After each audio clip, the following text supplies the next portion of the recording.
In an effort to regain momentum for the health care reform legislation, President Obama has invited Republican leaders of Congress to join him and Democrats at Blair House across the street from the White House here for a televised summit on health care reform. The invitation comes at a time when Democrats are feeling despondent and Republicans like Sarah Palin are feeling quite confident.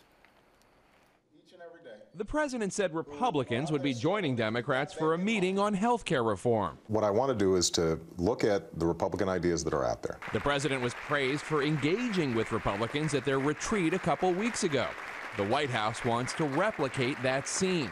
And the president told Katie Couric of CBS News that he will challenge his loyal opposition. How do you guys want to lower costs?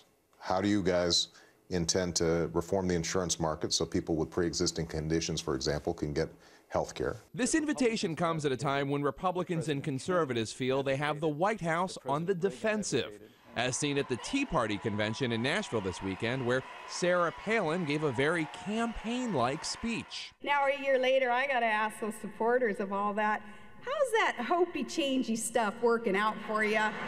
Palin was on the attack as the crowd chanted, "Run, Sarah, run."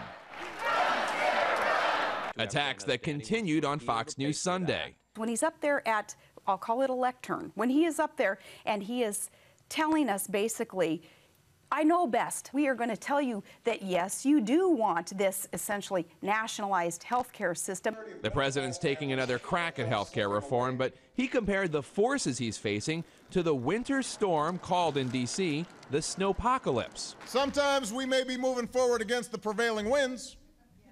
Sometimes it may be against a blizzard. But we're going to live up to our responsibility to lead.